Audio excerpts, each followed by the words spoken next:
There are plenty of things to do in Minecraft, so much so that you may not even know what you can do, especially when you're bored. However, I aim to remedy that today. Greetings gamers and welcome back to Top 10 Gaming. I'm Connor Monroe and this is the top 10 things to do in Minecraft when you're bored. Let's do it. Also, filming from home, if you couldn't tell.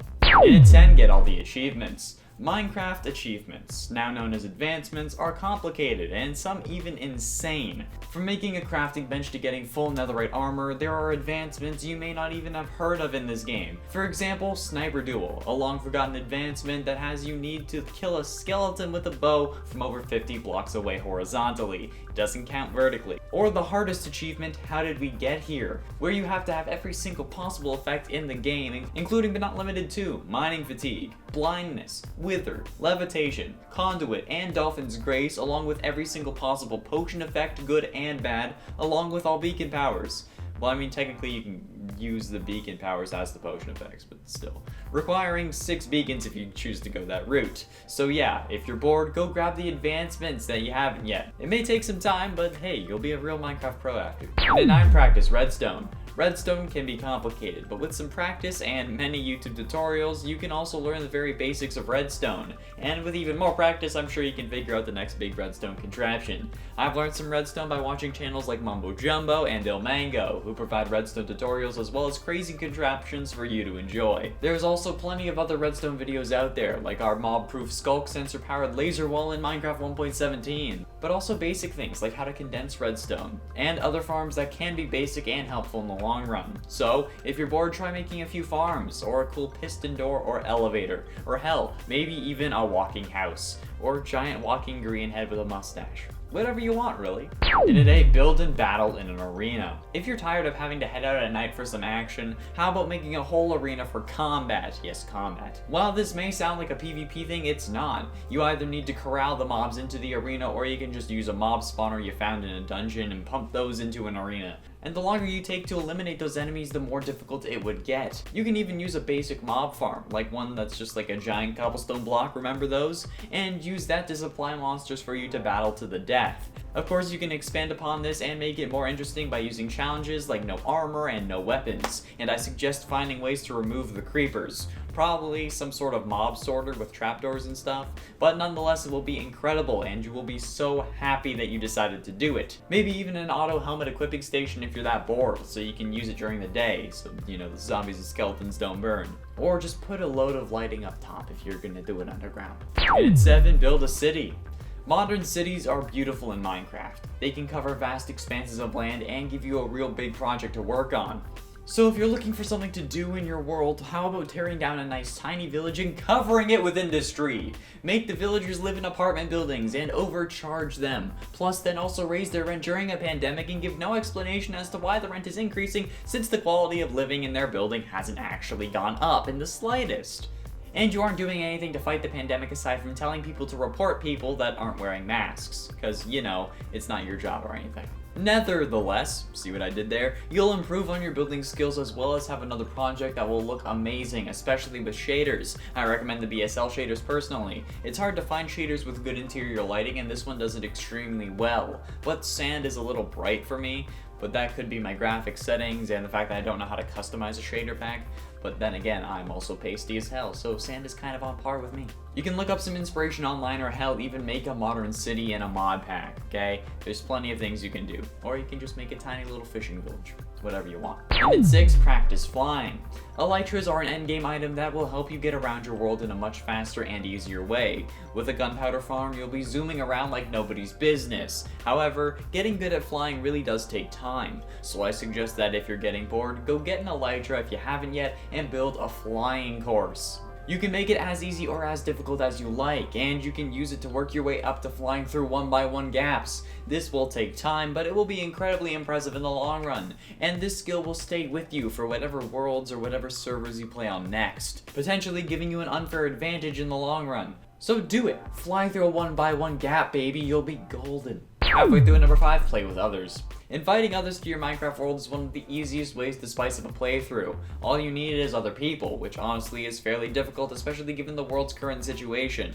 But maybe if you have siblings, it can be easier for you. If not, then there's always online forums like Reddit or Planet Minecraft, or hell, even this comment section. If you're looking for people to play with, leave it in the comments and maybe you can find your player too. Like in a Minecraft sense, not a romantic way. Okay, that's just weird. However, if you're not playing with someone that can be on the same internet as you, you're going to need a server. This can be achieved in multiple ways. Port forwarding, which I don't suggest, because not only is it somewhat complicated, but it also involves giving others your IP address, which is not good if you were unaware. You could use something like Hamachi, which I used to use, but that was finicky at best too. However, there are companies, luckily, that prey on us that will host servers on our behalf for a small fee.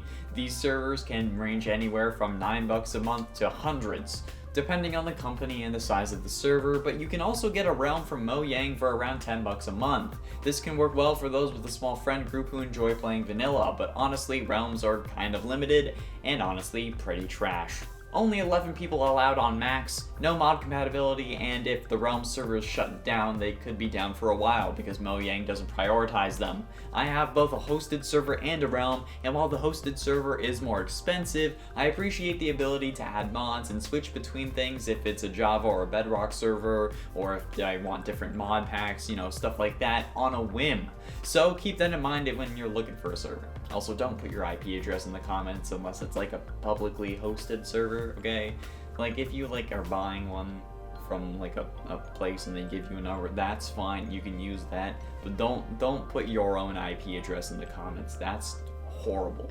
One more time for the people in the back, do not put your IP address in the comments. Just saying. In a forced Spleef arena. Spleef is actually fairly fun and doesn't have to involve death, unless you want to do that kind of thing. Especially if you set up a betting ring where your combatants keep diamonds on them, and if they fall and hit the ground and drop them, just make sure you don't use lava if you're going to do that. Basically, all you need is a haste 2 beacon, efficiency 5 netherite shovels, and a whole area full of snow. Or if you're down with some redstone and auto refilling, change the shovel to a pickaxe with efficiency 5 and use a smooth stone generator along with some pistons to make an arena that will refill itself whenever you want it to. The goal of Spleef isn't to really kill your opponent, but rather break the blocks below them so that they fall. It's an older game mode, but I don't suggest playing this on hardcore unless the players don't die. This is also assuming that you listen to number 5 and brought friends onto your world to play with, because you can't really play Spleef alone. Unless you want to have a zombie that you try to dig underneath or something like that. And 3 challenges. Ironically, I don't mean hermit challenges. Instead, I'm thinking along the lines of Dream or WotC, where you create a scenario that makes the game more difficult and then play that way, like it's raining lava or it's ocean only, you can't use weapons, things like that. Aside from just hardcore mode, there are plenty of things that you can do. For example, beating Minecraft as a pig or other mob. I'm currently trying chicken. Minecraft, but it's only caves, using a custom difficulty. Minecraft, but everywhere we look turns to bedrock, floating islands, and many, many more. There are a load of challenges happening on our new channel Viper Girl as well, so if you want more ideas, be sure you go subscribe to that channel. Plus, we've had a couple on here. Minecraft but the Among Us Imposter Chases Me, and Minecraft's new hardest difficulty. There are plenty of additional things that you can do to make the game more challenging, but also more interesting. Hell, you could even make challenges that are just temporary. Kinda like custom achievements. I myself am trying to live stream the entirety of getting a full netherite beacon in hardcore Minecraft. Yeah, it's a lot of work. And 2 data packs. Data packs are in essence mods that are available in vanilla, which may sound confusing, but basically it's just a basic mod that affects something that already exists within the game rather than adding new stuff for the most part. These can range from making sure shulkers drop 2 shells and adding the ability to get more mob heads, to combining an elytra and chestplate and making a custom difficulty like Slimesicle and Fundy have done. If you want to check out me playing the Slimesicle difficulty, be sure you click up in the top right corner for that video, because that was honestly horrifying. These can honestly make the game more interesting without having to totally ruin your game with mods and things like Forge, which can cause frequent crashes. With a data pack, you can also make modifications to realms, which usually they don't allow for any of that kind of support. But by uploading a custom world with data packs added, or downloading your current realm world, adding the data packs and then uploading that world again, you can keep the same world with those modifications. These are really fun and I suggest you try them out. Finally, and then number 1, mods. Mods are one of my favorite things about Minecraft. The ability to customize the game even further by adding entirely new things is incredible. I personally love making mod packs for me and my friends to play. An example of which is my Kingdom mod pack, which involves magical mods like Botania and Thaumcraft with other medieval mods like Ancient Warfare. It's an awesome mod pack, and as a king, it's incredible for me. There are also pre-made mod packs for you to try, however, if you don't want to put the work in to make one. The Technic launcher has plenty, like Techit, Big Dig, Hexit, and more. And there are other launchers like the Feed the Beast launcher, AT launcher, and the Twitch launcher, each with their own custom mod packs for you to enjoy. Remember when I was playing Forever Nightmare? Yeah, that's a mod pack from the Twitch launcher. You can have a theme for the mod pack, or it can just be a collection of your favorite mods. For example, you can make a mod pack all about being futuristic, with mods like Mechanism, or a mod pack that aims to make Minecraft like real life, with more weapons and furniture, sports, and even more. There is a whole load of possibilities with countless mods for you to discover. Go get it, you crazy scamp, you! There we have it, friends, the top 10 things to do in Minecraft when you're bored. What do you do when you get bored? Let me know down below, and don't say playing video games, okay? We're gamers. It's what we do. Thank you all so much for watching. I have been and shall remain Connor Monroe, and I'll see you in another video.